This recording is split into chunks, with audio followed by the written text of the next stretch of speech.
Hello everyone. CDP की next series में आप सभी का स्वागत है हमारी इस सीरीज़ में, जिसमें हमने पीवाईक्यू सीडीपी के पीवाईक्यू कर रहे हैं आने वाले सीटेट एग्ज़ाम के लिए। और ये भी सीटेट एग्ज़ाम के ही क्वेश्चन हैं जो आपके लिए बहुत ज़्यादा हेल्पफुल रहेंगे आने वाले एग्ज़ाम के लिए। तो हम 2 सेट कर चुके हैं 30 क्वेश्चन के।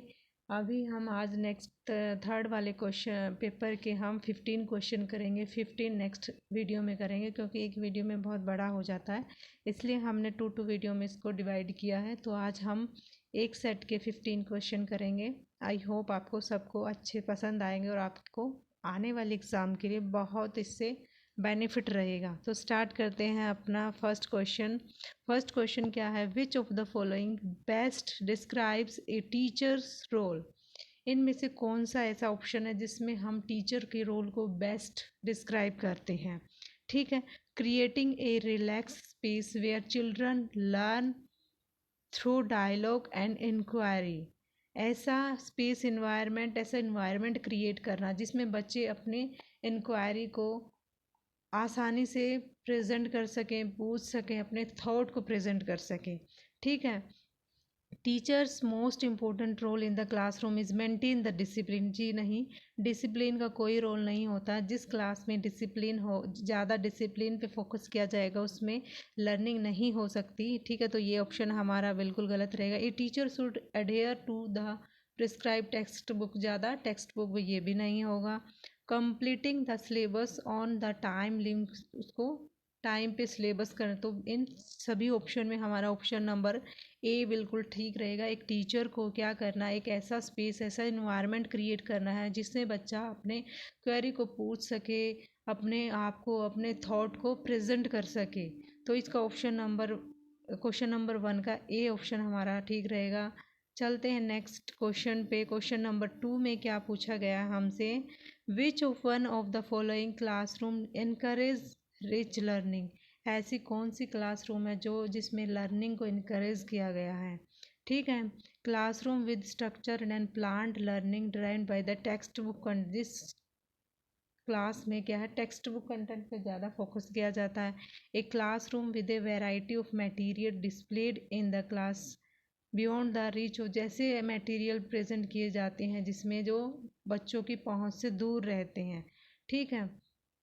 नेक्स्ट आता है हमारा एक classroom with open activity corner and variety of children's literature in open shelves accessible any time of the day.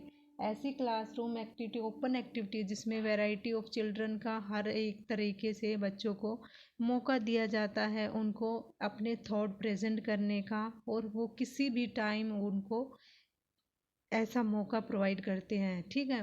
तो बेसिकली ऑप्शन सी हमारा बिल्कुल राइट रहेगा।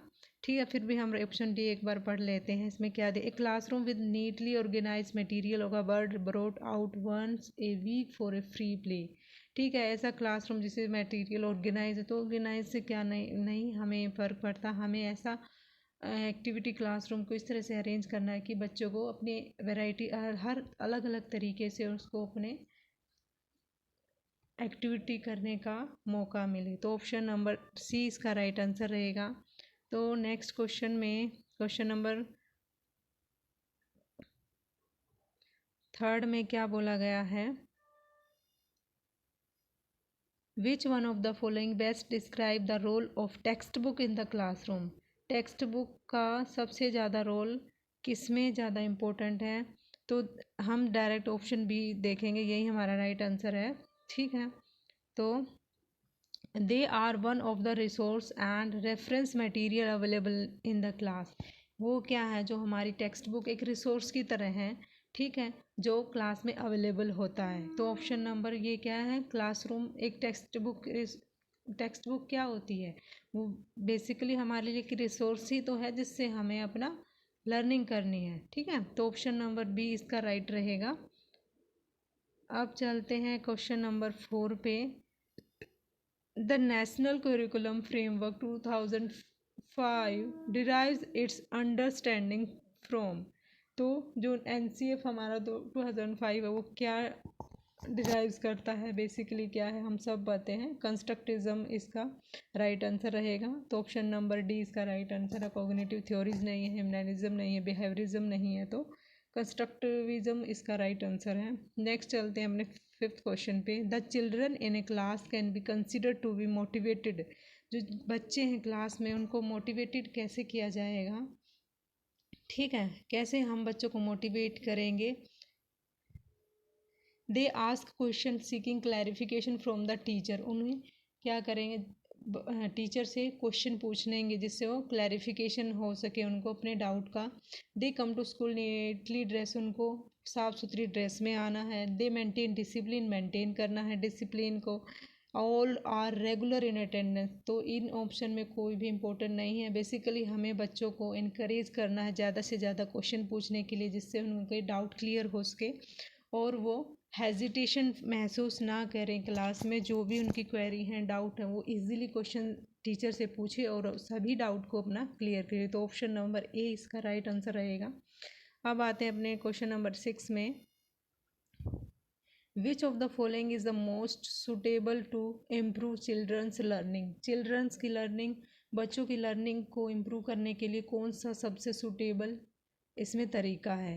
Teacher should facilitate children to interact with each other on real life situation. Teacher को ऐसी situation create करनी है उनके real life से रिलेटेड टॉपिक को लेके बच्चों को एक दूसरे से इंटरेक्ट करवाना है, ठीक है। तो बेसिकली हमें ऑप्शन से भी पता चल चुका है, जहाँ भी रियल लाइफ की सिचुएशन की बात होती है हाँ वो हमारा बेस्ट ऑप्शन रहता है, फिर भी हम पढ़ें। रेगुलर असेसमेंट टेस्ट करने चाहिए, जी नहीं ये इतना मतलब है तो ठीक, लेकिन सबसे ज़्यादा बेस्ट ऑप्शन ए लग रहा है। Teacher should explain the content using different example and illustration. अलग अलग तरीके से उनको एग्जाम्पल एक्सप्लेन करने चाहिए। All type of learning material should be there in the class. सभी टाइप के लर्निंग मटेरियल क्लास में होने चाहिए। बेसिकली सारे ऑप्शन पॉजिटिव, वैसे क्वेश्चन टॉपिक ऑप्शन सभी पॉजिटिव हैं, लेकिन हमें बेस्ट चूज़ करना है, तो यहाँ पे ऑप्शन नंबर ए हमारा बेस्ट रहेगा। तो क्वेश्चन नंबर 6 का ए आंसर है। अब आते हैं क्वेश्चन नंबर 7 पे। The discipline which has a significant role in a learning environment is of the kind which help. जिस ऐसा डिसिप्लिन जो क्या करता है बच्चों के लर्निंग एनवायरनमेंट में किस तरह से उनको फ़ायदा पहुंचाता है। चिल्ड्रन रोड मेमोराइजेशन वाला नहीं करना है। Children to regulate and monitor their own learning. तो क्या करता है इसमें, क्या है ऐसे डिसिप्लिन एनवायरनमेंट में बच्चे क्या करते हैं, रेगुलेट कर पाते हैं और मॉनिटर कर पाते हैं खुद की लर्निंग को, वो कितना लर्न कर रहे हैं, कहाँ पे मिस्टेक कर रहे हैं, ये सब हम इसमें देखते हैं, ठीक है। तो ऑप्शन नंबर बी इसका राइट आंसर रहेगा। अब आते हैं अपने क्वेश्चन नंबर 8 पे। क्वेश्चन नंबर 8 में क्या बोलते हैं, which one of the following statement is true about the role of heredity and environment. Heredity and environment के रोल के लिए हमारी कौन सी स्टेटमेंट ट्रू है। तो यहाँ पे क्या है, हमने पहले भी आई थिंक ये क्वेश्चन पहले भी सेट में आया है कि ये दोनों जो हेरिडिटी और एनवायरनमेंट है, इन दोनों का सेम, दोनों का कंबाइन, हम दोनों को लेकर चलते हैं। कोई भी एक हमारे डेवलपमेंट को नहीं कर सकता, दोनों का इंटरप्ले होता है, हेरिडिटी और एनवायरनमेंट का। तो क्या रहता है, ओनली जहाँ पे आ जाए उस कीवर्ड को हमें बिल्कुल एलिमिनेट कर देना है। यहाँ पे देखा एनवायरनमेंट ओनली दे रखा, ये नहीं होगा। ए चिल्ड्रन एबिलिटी लर्न और perform completely decide by the genes, ये भी नहीं है। Good care and nutrition diet, और जो बच्चे की अच्छी डाइट है वो डिसाइड करती है उसको, ठीक है। डिसऑर्डर हो, is a child is born with, किस डिसऑर्डर के साथ बच्चा पैदा हुआ है, ये क्या उसकी केयर और डाइट, ये भी नहीं ठीक है। तो यहाँ पे ऑप्शन नंबर बी बिल्कुल राइट रहेगा। Certain aspect of development are influenced more by heredity and other more by environment. तो जो भी डेवलपमेंट के अलग अलग एस्पेक्ट हैं, कुछ क्या है प्रभावित होते हैं हेरिडिटी से और कुछ होते हैं एनवायरनमेंट, उन दोनों का मिक्स कॉम्बिनेशन होता है, ठीक है। तो ऑप्शन नंबर बी इसका राइट आंसर रहेगा। चलते हैं नेक्स्ट क्वेश्चन 9 पे। Which one of the following statement can not be attributed to पियाजे थ्योरी। कौन सी ऐसी स्टेटमेंट है जो हम पियाजे थ्योरी के बारे में अलग हमें दिखती है। तो चिल्ड्रन एक्ट ऑन एनवायरनमेंट, ये बोला है पियाजे ने। Development occur in qualitative stages, ये भी ठीक है। Children construct and use knowledge about then, खुद का नॉलेज कंस्ट्रक्ट करते हैं, ये भी ठीक है। ठीक है। और यहाँ पे उन्होंने बोला है कैन नॉट, इस कीवर्ड को ध्यान में रखना है। Learning take place through constant practice, लगातार प्रैक्टिस करने से हमारी लर्निंग होती है। ये इस बारे में पियाजे ने नहीं बताया, तो ऑप्शन नंबर डी हमारा राइट आंसर रहेगा। नेक्स्ट आते हैं अपने क्वेश्चन नंबर 10 पे। 10 क्वेश्चन में क्या बोला है, which one of the following is not a limitation of the pre operational thought. जो प्री ऑपरेशनल स्टेज होती है, प्री ऑपरेशनल थॉट होते हैं, उसकी कौन सी लिमिटेशन नहीं है, नोट पूछा है। इरिवर्सिबिलिटी होती है उसमें, टेंडेंसी टू ओवरकम, ये भी आ जाती है, ये भी आ जाती है। Development of the symbolic thought and ego centering भी होती है। ठीक है, तो ये जो ऑप्शन नंबर सी है इसका राइट होगा। ये जो है सिम्बॉलिक थॉट क्या होता है हमारा, सेंसरी पीरियड में आता है, तो ये ऑप्शन नंबर सी इसका राइट आंसर रहेगा। नेक्स्ट चलते हैं क्वेश्चन नंबर 11 पे। Play has a significant role in development of young children for the following reason accept.